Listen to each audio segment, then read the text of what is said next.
And the whole screw job happened. Part of me could never believe that they would do that to me after as hard as I worked for them. And, some of the guys come up, like Vira Vader came up to me about 20 minutes before my match. He goes, they're gonna screw you in the match. I know it.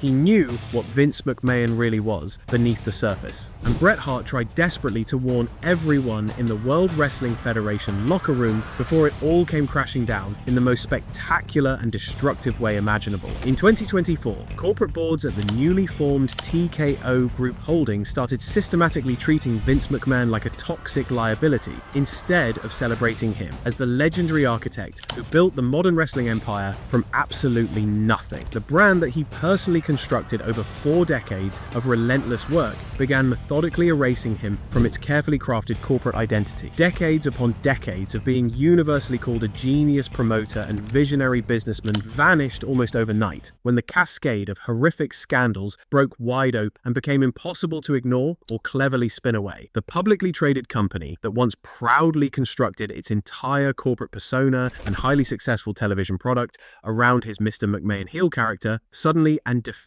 wanted absolutely nothing whatsoever to do with him or his increasingly controversial legacy. Board meetings at TKO explicitly discussed detailed strategies for removing his presence from historical content and archival footage. Strategic planning sessions with nervous investors centered entirely on methodically distancing the valuable brand from his increasingly radioactive personal legacy. The man who created the modern sports entertainment empire and made professional wrestling a legitimate billion-dollar global business became persona non grata in his own kingdom. And here is the uncomfortable thing that nobody in the wrestling industry wants to publicly admit, even now. Bret Hart saw this exact scenario playing out in real time back in 1997. He warned the entire locker room explicitly and repeatedly that loyalty to Vince McMahon was strictly a one-way transaction that would never, ever be reciprocated when times got tough or when loyalty became inconvenient. He looked his rivals directly in their faces and told them with absolute certainty that they would eventually be discarded like yesterday's garbage the precise moment they stopped generating significant revenue for the company or became even slightly inconvenient to manage. He predicted with genuinely eerie accuracy the complete moral collapse that would eventually consume and utterly destroy the McMahon empire from within. Nobody listened to a single word he said back then. They arrogantly dismissed him as bitter and unable to adapt to changing times. They condescendingly called him difficult to work with and hopelessly stuck in the past. They smugly said he could not let go of outdated traditions and accept that the business was evolving beyond him. But Bret was not bitter about losing his spot on top. He was simply early in recognizing the destructive pattern. He saw the fundamental corruption before anyone else in that locker room even recognized it was systematically taking over the entire company culture. So what exactly did Bret see that everyone else in the entire wrestling world consciously chose to ignore? And why did an entire locker room absolutely full of tough competitors and alpha personalities allow this massive betrayal to happen without putting up any meaningful fight whatsoever? And if you want to support this important story and help other wrestling fans finally understand what really happened behind the scenes all those years ago, hit the hype feature on this video right now. It pushes the algorithm favorably and helps significantly more people see the documented truth as we systematically break down in meticulous detail exactly what Bret saw coming decades before anyone else recognized the pattern. To properly understand why Bret Hart's specific warning carried so much credibility and weight with those who chose to listen, you absolutely need to first understand exactly who Bret Hart was to professional wrestling in the mid-1990s. He was categorically not some bitter outsider standing on the sidelines, throwing baseless accusations purely for attention or personal revenge. He was not a disgruntled former employee with a personal axe to grind after being unceremoniously fired from the company. He was not some mark who never truly understood how the wrestling business actually worked behind the curtain. He was the biological son of the legendary Stu Hart, personally trained from childhood in the genuinely legendary Hart Dungeon facility in Calgary, Alberta, Canada. The dungeon was legitimately old school in every possible sense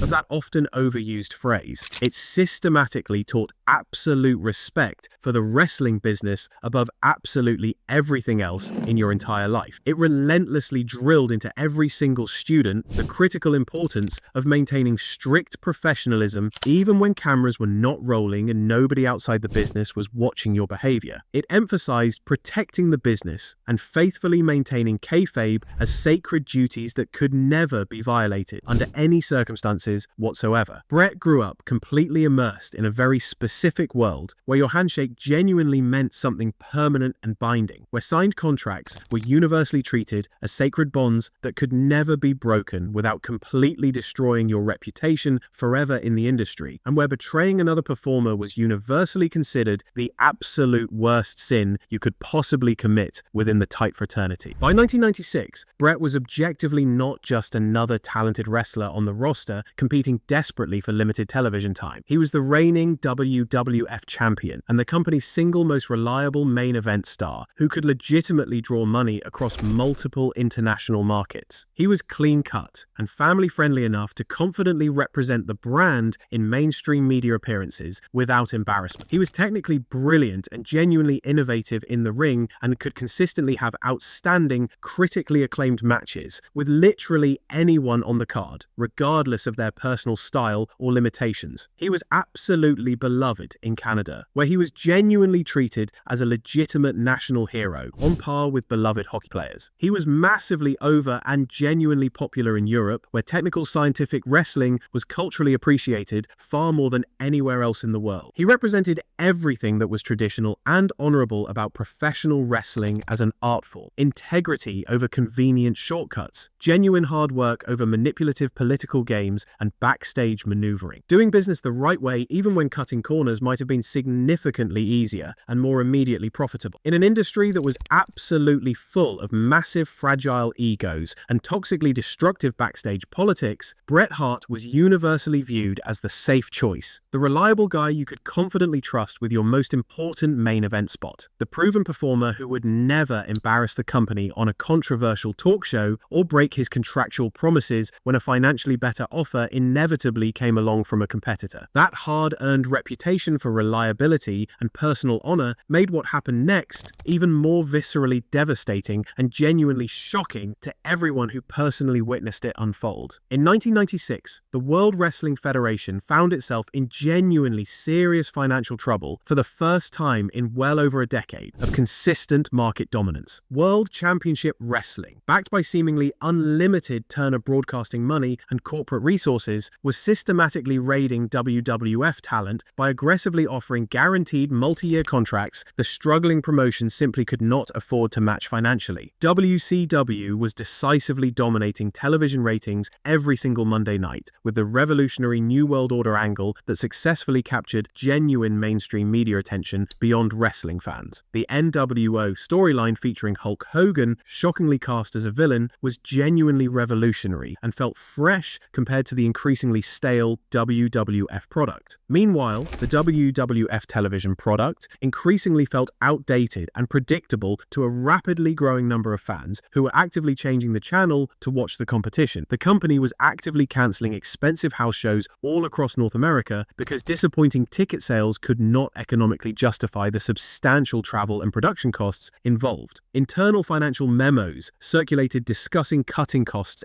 everywhere possible to stop the financial bleed. Wrestlers backstage were legitimately worried about their professional futures and whether their paychecks would continue reliably clearing at the bank. The very real possibility of bankruptcy was being seriously discussed in private conversation. Vince McMahon desperately needed to keep his top remaining stars from jumping ship to the surging competition. The steady talent exodus to WCW was accelerating dramatically and showed absolutely no signs of slowing down naturally without major financial intervention. So, in October 1996, Vince offered Bret Hart something completely unprecedented in the entire documented history of professional wrestling: a 20-year contract. Not a standard 2-year deal, not even an extended 5-year deal, 20 full years, an entire generation of employment. The deal was specifically and carefully designed to make Bret the Babe Ruth of professional wrestling, a lifetime figure whose association with the WWF brand would authentically span multiple generations of fans. The intricate contract structure was genuinely clever from a business perspective. It would pay Bret enormous guaranteed sums during his prime physical years, when he could still credibly main event major pay-per-views pay-per-views and draw big houses in arenas worldwide. Then it would gradually transition him into a permanent long-term role as a trainer in developmental territories, an ambassador representing the company at important corporate events and international promotional appearances, and a respected locker room leader who could mentor and guide younger developing talent through the business. The total contract was valued at roughly $52 million,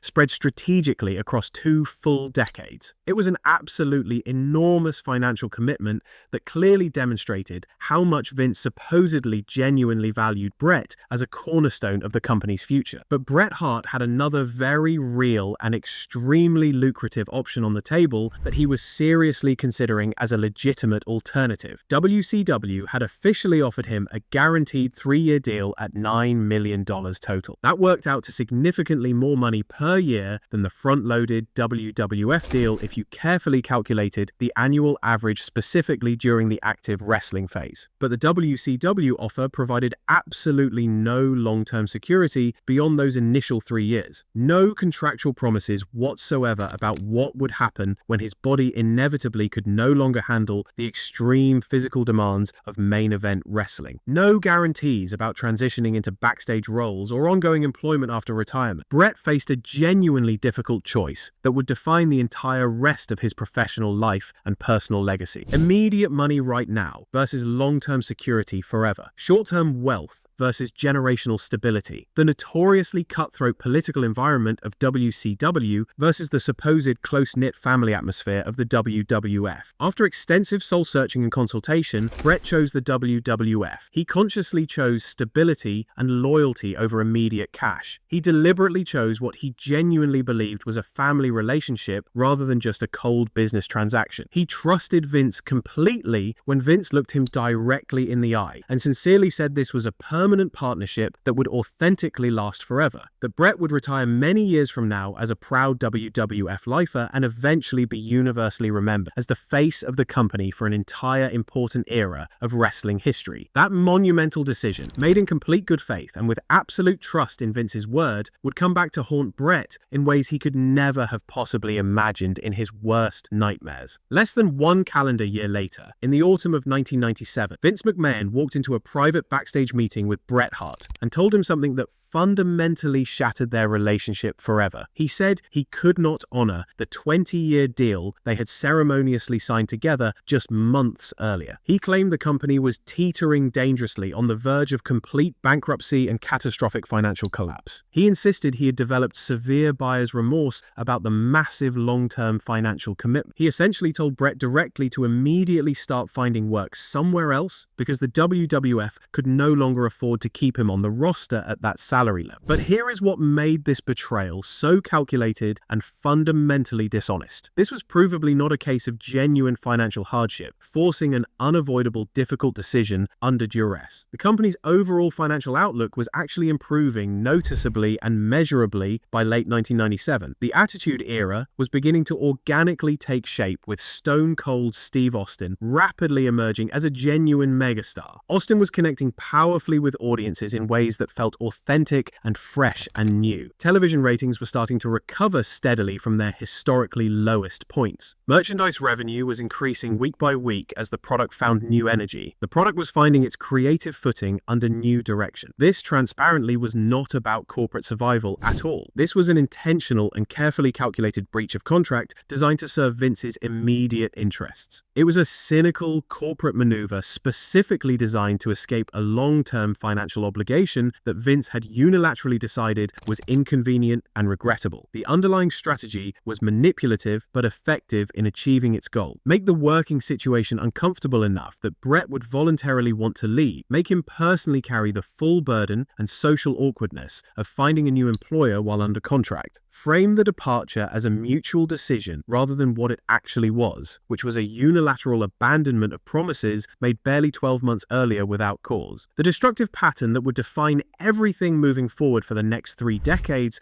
was already crystal clear if you knew where to look and what signs to recognize. The supposedly sacred family atmosphere that Vince constantly promoted was nothing but a carefully crafted illusion specifically designed to extract maximum loyalty from talent without ever having to reciprocate that loyalty when it became financially or strategically inconvenient. The fierce loyalty Bret demonstrated by turning down significantly more guaranteed money from WCW meant absolutely nothing. The precise moment Vince decided that honoring that loyalty was financially inconvenient or strategically unnecessary for the company's immediate bottom line. This was the first major crack in the foundation of trust. This was the exact moment when Bret realized the wrestling business he grew up in and believed in was fundamentally changing into something he did not recognize or respect. The traditionalist approach he believed in with every fiber of his being was being systematically replaced by something significantly colder and more calculating, something purely corporate, where personal relationships were reduced to transactions and signed contracts were treated as mere suggestions rather than binding obligations. And this massive fundamental shift in company culture was not just coming from Vince McMahon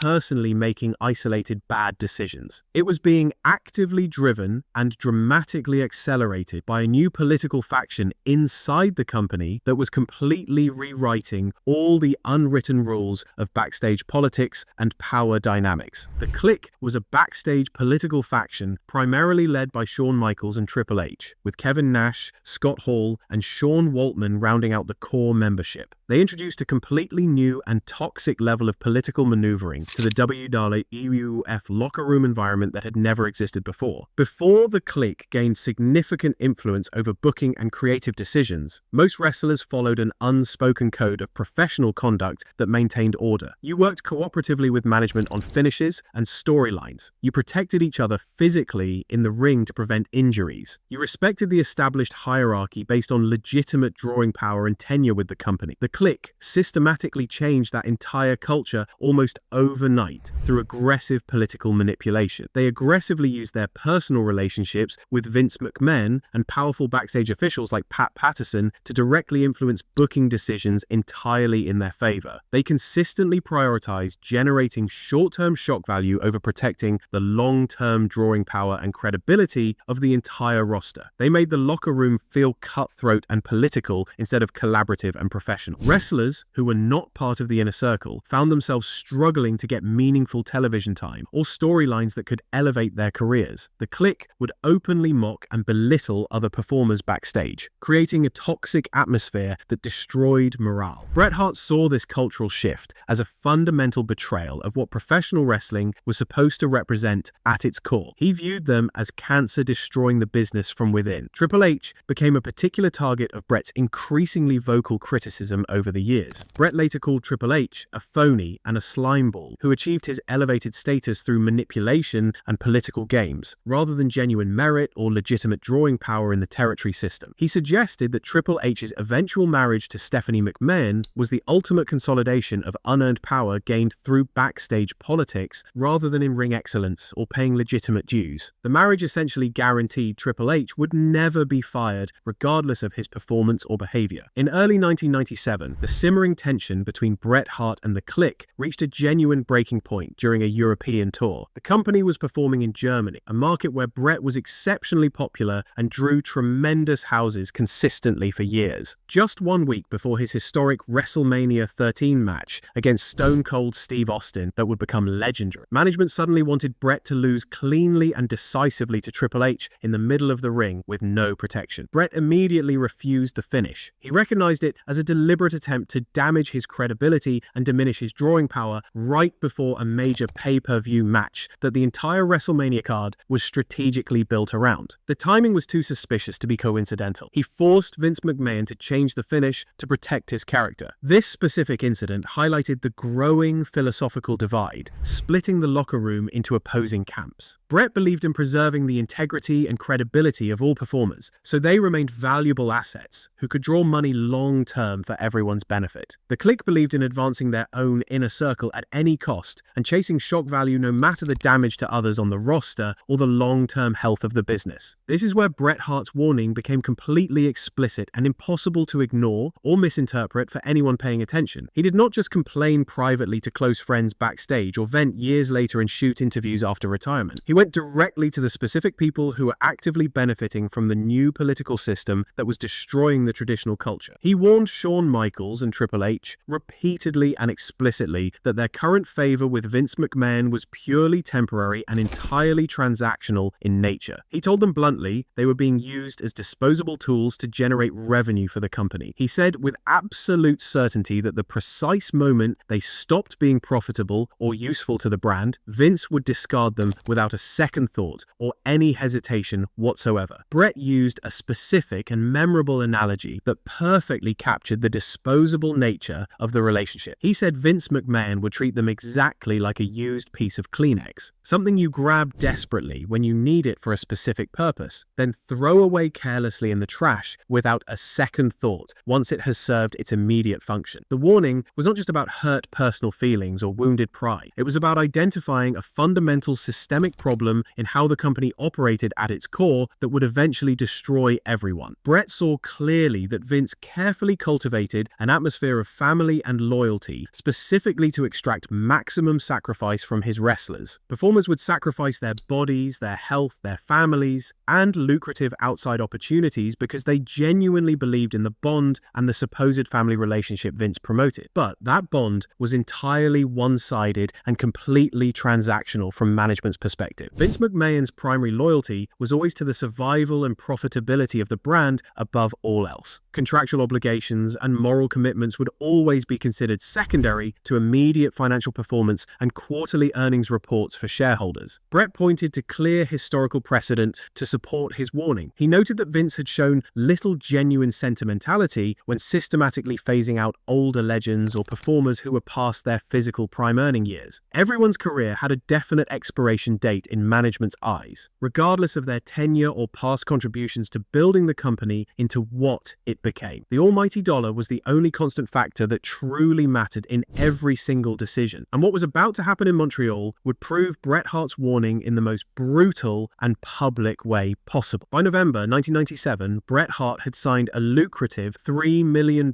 per year guaranteed contract with World Championship Wrestling. He was contractually set to leave the WWF on November 1st and begin working for the competition, but he was still the reigning WWF champion, holding the top title in the company. Vince McMahon wanted him to lose the championship to Shawn Michaels at Survivor Series in Montreal, Canada. Bret flat out refused to do the job in that specific circumstance. The refusal was not about ego or being unwilling to lose. Bret and Shawn Michaels had deep personal animosity that had crossed from professional rivalry into genuinely hostile hatred that everyone backstage witnessed daily. Their relationship was toxic and irreparable at that point. Bret Hart was a legitimate national hero in Canada, treated with the same reverence and respect as beloved hockey players who won Olympic gold. Losing to Shawn Michaels in his home country, in front of his own people who idolized him, felt like a profound humiliation he absolutely could not accept. More importantly, Bret did not trust Shawn Michaels to treat the moment with professional respect given their documented history of conflict and Shawn's known behavior. Bret offered numerous reasonable alternatives to resolve the situation honorably. He said he would lose the championship to literally anyone else on the entire roster. He offered to vacate the title on Monday Night Raw in Ottawa the following night on live television. He said he would lose it anywhere in the United States before Survivor Series. Vince McMahon rejected every single alternative option presented. He harbored a deep, irrational fear that Bret Hart would appear on WCW Monday Nitro, holding the WWF Championship, and publicly humiliate the company on live television in front of millions. This fear was amplified by the ongoing Monday Night Wars ratings battle and a previous incident where Alundra Blaze had thrown the WWF Women's title in a trash can on live WCW television in a humiliating publicity stunt. But Bret Hart had a well-documented and spotless reputation for professional integrity spanning his entire career. He had never broken a promise or violated the code of the business. The fear was not rational or justified by any evidence. It was an excuse to justify what came next. Triple H allegedly suggested directly to Vince McMahon that they should do business for Bret. That specific phrase became the internal justification. They would screw Bret Hart out of the title without his knowledge or consent. The mechanics of the betrayal required absolute secrecy and careful compartmentalization of information. Vince McMahon deliberately kept many people completely out of the loop so they would not have to lie directly to Bret's face and risk exposure of the plan. Jim Ross and Bruce Pritchard, two of the most trusted voices in the company, were not told about the plan. But once Shawn applied the hold, Vince McMahon appeared at ringside. He ordered Earl Hebner to ring the bell immediately. Bret Hart had